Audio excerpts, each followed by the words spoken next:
जैसे प्राण निकलने वाले हैं, पर हमारी वजह से आपके माता पिता आपकी सेवा से वंचित रहे या आपके दर्शन लाभ से वंचित रहे, तो वो भी हमें उचित नहीं है। इसलिए आप जाओगे तो जरूर। अब मैं आपके लिए क्या सेवा करूं? दोनों भाई बोले, गुरुदेव आपने हमको विद्या अध्ययन कराया है, इसलिए आपको दक्षिणा में हम क्या दे सकते हैं वो आप बताएं, आपके लिए क्या सेवा कर दें। शांतिपनी गुरुजी की आंखों में आंसू आ गए। बोला, आप जैसा शिष्य हमारे गुरुकुल में पधारे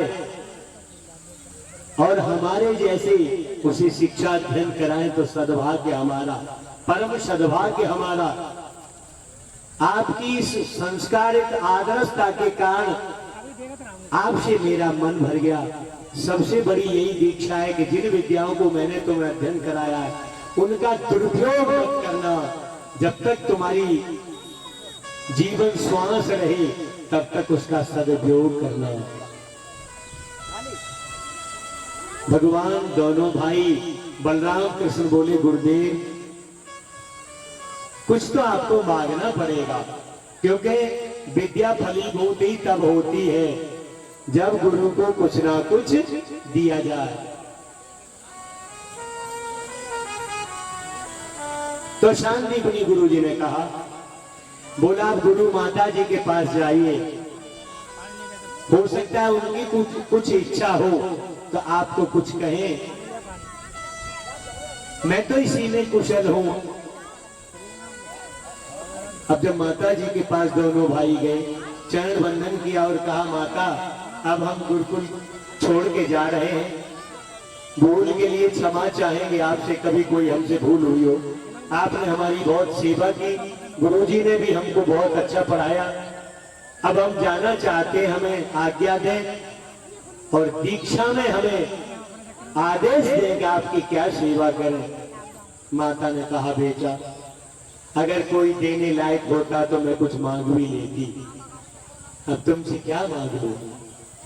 कृष्ण बोले, माता अरे हम बच्चे हैं इसलिए आप कह रहे हैं कि क्या मांग लूं?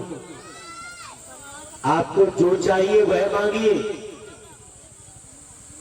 बोला, लाला तुम दे दोगे? बोला, अगर आप स्वर्ग से पाताल से मृत्युलोक में वस्तुतः विषम से विषम परिस्थिति में भी कोई वस्तु हासिल हो और अगर उसके लिए भी आप कहेंगे तो उसे हम आपको प्रदान करेंगे। माता आप कहिए तो सही। जब इतना सुना तो माता की आंखों से आंसुओं की धार बह गई और कहा, लाला तू छोटो सा पर तेरो कलेजा बहुत तगड़ो है। किसी किसी का कलेजा बहुत हल्का होता है, घर में बहुत धन भरा हो और चंदे वाले अगर आ जाए, कोई धर्म का कार्य कर रहे हो, बेचारे मेला वेला लगा रहे हो और चंदे वाले आ जाए, बोला 500 की रसीद कटी है, आपका बड़े आदमी हो, बोहरे हो गांव के, आपका कुछ ज्यादा करो। तो उनका इतना छोटा कलेजा है, जिन प्रति लाभ लोभ अधिकाई। जितना लाभ बढ़ता है व्यक्ति के जीवन में उतना उसके लिए लोभ बढ़ता है। और विद्वानों ने तो लोभ को टोंटा बताया है। संत कहते लोभ टोंटा है, वो जाता ही नहीं जेब की तरफ, खर्चे की तरफ। उन्होंने कहा, माता ने बोला, धन की तो मुझे जरूरत नहीं है कृष्ण, पर अगर तू देगा तो मुझे तिरवाचा दे। बोला, माता दिया विश्वास नहीं है? बोला, विश्वास है तभी तो। भगवान ने कहा, दिया दिया दिया मांगो। मैया बोली, लाला अगर मेरा बेटा होता तो तुम्हारी बराबर का ही होता। 11 वर्ष पूर्ण हो गई आज। हम स्नान करने के लिए झील सरोवर, कावन बिहारी लाल की जय। ये व्यवस्थापक भाई ध्यान दे, इतने बच्चे को घोड़े नहीं बिठाइए और बात कम करो। और ये सुनने वाले जो भी भागवत श्रवण कर रहे हैं वो भी थोड़ा डिस्टर्ब कम करें। आप हाथ उठा दो, तुम्हारे हाथ में गिलास दे दिया जाएगा, ठीक है? और तुम बातचीत करोगे तो फिर मेरा तार टूट जाता है, मैं कथा भूल जाऊंगा फिर, और भूल गया तो क्या फायदा है। और फिर ऐसा हो ना है कहूँ भूल जाओ तो तुम फिर बतावत जाओ तो फिर हुआ गिला को, ऐसा भी नहीं है। इसलिए बुला मत सो दुद्धा काम चौ करो सो अंधे नो तो फिर एक दोनों बात पकड़ के वल्ला है ताते भाई के सूझती है नो के लिए। बोलो गोविंद भगवान की जय। इसलिए आप सभी श्रवण कर रहे थे, कृष्ण ने दरवाजा दे दिया मां को, तो मां ने कहा बेटा अगर मेरा पुत्र होता तब तुम्हारी बराबर को होता, आज 11 वर्ष उम्र होती उसकी। इस शरीर में हम एक बार छिपरा नदी पड़ती है ना, वहां काफी बड़ी नदी होगी पहले तो, कभी अब भी बहुत विशाल है। तो हम लोग गए, शंखासुर का नाम, शंखासुर नाम का एक राक्षस इसमें रहता था और उसने उस बेटे का वध कर दिया। उस दिन से बेटी मेरी गोद खाली हो गई। कृष्ण ने कहा माता या तो तुम्हारे पुत्र को लौटा के तुम्हें दूंगा, और अगर तुम्हारे पुत्र को मैंने वापस नहीं किया तो जीवन भर मैं आपके पास रहूंगा। अब बताओ ऐसा कोई शिष्य होगा? ऐसे तो केवल एक भगवान ही हो सकते हैं और किसी की कोई हिम्मत नहीं। भगवान कृष्ण ने कहा भैया बलराम? बोला हाँ। बोले चलो दोनों भाई चलते। और पहुंच गए नदी पर, छलांग मारी भगवान कृष्ण ने और आवाज हुई। शंखासुर को तो वो नहीं बोला क्योंकि वो तो शंख में रहता था। हाँ गए और आवाज दी, बोला ए शंखासुर कहाँ है, निकल। वो नहीं बोला। भगवान अंदर बड़े चले गए, जो शंख को उठाया तो शंख में से निकल पड़ा, विशाल रूप उसका हो गया। भगवान ने पकड़ा और कहा बताइए वो कहाँ है मैया का पुनर्दत्त जो आपने जिसका हल कर रखा है? हाथ जोड़ के गिड़गिड़ाता हुआ बोला, बोला प्रभु अब वो मेरे पास नहीं है, वो तो धर्मराज के पास गया, क्योंकि आत्मा को रोकने का अधिकार हमारे पास थोड़े ही है, वो तो धर्मराज जी के पास है, इसलिए हमारे पास अब कुछ नहीं है। बोला तो तुम फिर यहाँ क्या कर रहे हो, तुमने उसका क्यों वध किया? बोला किया तो इसलिए था कि ये हमेशा हमारी सेवा करेगा, पर हमारा अधिकार नहीं चला, उसकी अकाल मृत्यु नहीं थी, धर्मराज उसके संरक्षक हो गए, इसलिए उसका जीव धर्मराज के पास चला गया। भगवान ने कहा अच्छा दो दो काम, जब तुम्हें पता था कि हम इसमें सफल नहीं होंगे, अच्छा तुमसे हम मुकदमा हारना है तो काय को लिखाते दोने नगर में हंसी करें और बाहर और हंसी करें? है भाई, ये तो पता है कि हार या जीत का, तो जब तुमने ऐसा किया तो फिर समाज को भी और हमारी माँ को 11 वर्ष से नींद नहीं है, इतना अपराध किया, भगवान ने उसे रखा और वध कर दिया और उस शंख को ले लिया।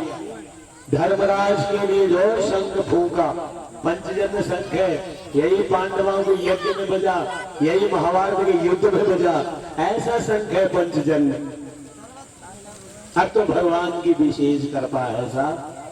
भगवान ने जो फूका, धर्मराज ने हाथ जोड़े, बोला प्रभु, बोला उस बच्चे को दीजिए, बोला तू तो सही पर इसका शरीर प्रभु बहुत छोटा है, क्योंकि एक अंगुष्ठ शरीर होता है, एक सूक्ष्म शरीर होता है, 5 शरीर, 5 प्राण, 5 मात्राएं, 5 महातन्मात्राएं, तो बड़ा सूक्ष्म से सूक्ष्म बन जाता है।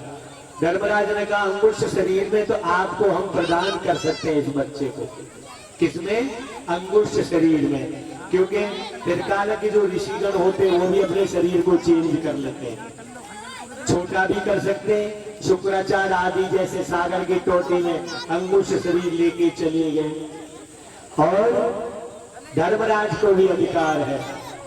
तो उन्होंने कहा अंगुष्ठ जो भी आपसे सेवा हुआ है करिए, तो उन्होंने अंगुष्ठ शरीर दिया, और भगवान ने जैसे ही अनुमंत्रित संघ के जल के द्वारा उन्हें प्रतिष्ठित किया तो वो पुनः उतनी उम्र के हो गए। बोलो भगवान कृष्ण लाल की। अभी तो लाला ही तो है, अभी कोई राजा तो है नहीं, पर काम तो राजाओं से भी बड़े बड़े हैं, क्योंकि भाई स्वच्छंद गतिर ईश्वर, भगवान स्वच्छंद है और उनकी शक्ति कण कण में निवास करती है। देश काल दिस विदिशा माई, कहो सो कहां जहां प्रभु नाई। भगवान की शक्ति कण कण में निवास करती है। इसलिए भगवान ने कहा भैया तुम ठीक रहे ना। अब भगवान कृष्ण को जब पुनर्दत्तु ने देखा तो देखता ही रह गया। बोला भैया आप कौन हो? बोला हम आपके भाई हैं, आपकी माता पिता के गुरुकुल में हमने शिक्षा अध्ययन की है, इसलिए आप हमारे गुरुजी के पुत्र हो। तो गुरु पुत्र गुरु से कोई कम नहीं होता है, लगभग गुरु जैसा ही होता है, इसलिए आप गुरु पुत्र हो तो हम आपको भाई मानते हैं। इसलिए भैया, तब बोला ये भैया कौन है? बोला ये बलराम जी हैं, बड़े भाई हैं। अच्छा, अब उन्होंने सब पूछा। बोला तुम कहाँ रहे, कैसे रहे? बतलाते गए। 2-1 मिनट लगा होगा, तब तक तो गुरुजी और गुरु माता जी दोनों उस किनारे खड़े हैं। ना जाने हमारा बेटा लावेंगे जी या छोटो सो लाला इसमें कूद गए हो, कबू या नदिया में डूबी ना जाए, छोटो सो ही तो बालक है। हमें लगे कि हमने ये भी अपराध कर लियो, एक हमारी गोद तो खाली है ही, पर हमें लगता है हमने दूसरी माँ की गोद को भी खाली कर दिया। ऐसा सोच रहे। तब तक तो भगवान पधार गए और जो तीनों को बराबर देखा तब बालक माँ की गोद की तरफ भागा। बहुत दिन बाद माँ का दर्शन हुआ, पर माँ ने कृष्ण को गोदी में भरा, सीधी बाजू से कृष्ण को गोदी में लिया और तेरी बाजू से बलराम को गोद में लिया और बीच में अपना बेटा आ गया। तो तीनों लाडलों की शक्ल को पाकर या उनकी मधुर स्वभाव को या मोहनी मूर्त को देखकर माता की आंखें उसे पनारे चल पड़े। मन कहा लाला धन हो तेरी माँ, धन हो तुम्हारे पिता, जिन्होंने इतना बलवान बलिष्ठ विद्वान राजनीतिक पुत्र को पैदा किया है, जिसको काल का भय नहीं, जिसको कारण का भय नहीं, जिसको सूक्ष्म का भय नहीं, और निर्भीक होकर के तुमने मेरे पुत्र को मुझे प्रदान किया है। बेटा मैं तुम्हें आशीर्वाद प्रदान करती हूँ कि तुम अपनी माँ से कभी भी अलग नहीं होगे। क्या बोली माता? मैं आशीर्वाद देती हूँ तुम कभी अपनी माँ से अलग नहीं होगे। बोलो गोविंद भगवान की। भगवान हंस गए, कही मैया ये बात तुम्हारी सत्य नहीं होगी। मैया बोली क्यों? मेरा आशीर्वाद कभी झूठा नहीं हो सकता। बोले मेरी एक मैया ना है, मेरी 2-2 मैया है। अब एक माँ के पास रंगो तो एक मैया तो बिना पुत्र के रहेगी, इसलिए तुम्हारी बात सत्य नहीं होगी। मैया बोली सुन लाला, मैंने तुझे आशीर्वाद दिया है, चाहे अब तेरे एक रूप के 2 रूप हों, पर तू अपनी मैया से अलग कब हो ना हो। बोलो वृंदावन बिहारी लाल की जय। और आगे चलकर कालांतर में वही हुआ। एक रूप से भगवान कृष्ण माता मथुरा से देवकी के होकर द्वारका को चले गए पूरे परिवार को लेकर, और एक रूप से यशोदानंद नंदन कृष्ण आज भी वृंदावन में प्रतिष्ठित हैं। वो आज भी महाराज क्रीड़ा करते हैं, आज भी उसी वृंदावन में विराजमान है। श्री किशोरी जी के लाडले लालजू प्रिया और प्रिया लालजू वृंदावन में आज भी निवास करते हैं। और एक रूप से भगवान देवकी नंदन होकर के द्वारका के लिए चले गए। बोलो भक्त और भगवान की जय। इस प्रकार से भगवान ने माँ की गोद भरी और उनका आशीर्वाद लिया, और जब चलने को हुए तो ये दोनों बालक बड़े घर के हैं। शौरीपुर के राज्य को महाराज वसुदेव संभालते हैं। बाबा नंद भी बहुत बड़े गोपों के सरदार हैं, नंबरदार हैं। तो पालन हुआ वहां भी बड़ों में हुआ, और जन्म हुआ वह भी बड़ों में हुआ। और आज इनके नाना नानी तो वो भी राज्य के ही अधिकारी हैं, वो भी राजा हैं, तो ये बड़े घरों के बालक हैं। जब दोनों भाई चले तो एक कमजोर कपड़ों वाला बालक जिसका हृदय बहुत सुंदर और बड़ा निर्मल, और निर्मल हृदय जिसका हो जाता है वहां भगवान स्वयं निवास करते हैं। मोय कपट छल छेदरन भावा और निर्मल मन सोई जन मोय पावा। बड़ा निर्मल पवित्र हृदय कप कपाता हुआ गिड़गिड़ाता हुआ पधारा और कहा गुरुदेव। बोला हाँ। ये दोनों भैया लोग जा रहे हैं? बोला हाँ जा रहे हैं। ये जब से आए हैं जाते पर्यंत तक जितने समय में भी हम इनके साथ रहे हैं हमको समय महसूस नहीं हुआ कि कितना समय हो गया। ना कोई दुख का समय महसूस हुआ, ना कोई सुख का महसूस हुआ, ना कभी भूख प्यास से हमें कभी व्याकुल हुए इस शरीर ने कोई भी पीड़ा दी। इसलिए गुरुदेव ऐसा लगता है ये कोई दैव स्वरूप तो नहीं है।